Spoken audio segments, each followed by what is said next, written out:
বাংলার প্রকৃতি ঋতুভেদে তার রূপ বদলায়, তবে মেঘলা দিনের রূপ যেন একটু বেশি মায়াবী। ছবির এই দৃশ্যটি আমাদের এক শান্ত গ্রাম্য প্রান্তরের কথা মনে করিয়ে দেয়, যেখানে যান্ত্রিকতার কোলাহল নেই, আছে কেবল দিগন্ত জোয়া অবারিত সবুজ। ছবিতে দেখা যাচ্ছে একটি বিশাল ধান ক্ষেত বা ঘাস জমি, কুয়াশা আর মেঘের চাদরে ঢাকা পড়ে আছে। আকাশের রং সাদাটে ধূসর, যা জানান দিচ্ছে হয়তো কিছুক্ষণ পরেই সূর্য উঠবে।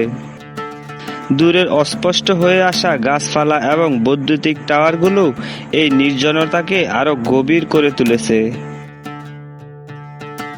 মাঠের মাঝখানে দাঁড়িয়ে থাকা ছাতার মতো ছড়ানো গাছটি যেন এই পুরো প্রকৃতির অভিভাবক।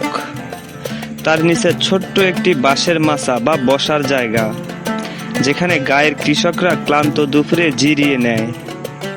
পাশের সাইকেলটি ইঙ্গিত দেয় যে কেউ একজন তার ব্যস্ততার ফাঁকে প্রকৃতির এই স্নিগ্ধতা উপভোগ করতে এখানে এসেছে। এমন আবহাওয়া মানুষের মনে এক ধরনের উদাসীনতা ও প্রশান্তি তৈরি করে। যখন আকাশটা নিচু হয়ে মাটির কাছাকাছি চলে আসে, তখন সবুজের সমারোহ আরো গাঢ় হয়ে ধরা দেয়। এই দৃশ্যটি কেবল একটি ছবি নয়, বরং এটি বাংলার চিরচেনা শান্ত ও শাশ্বত রূপের প্রতিফলন।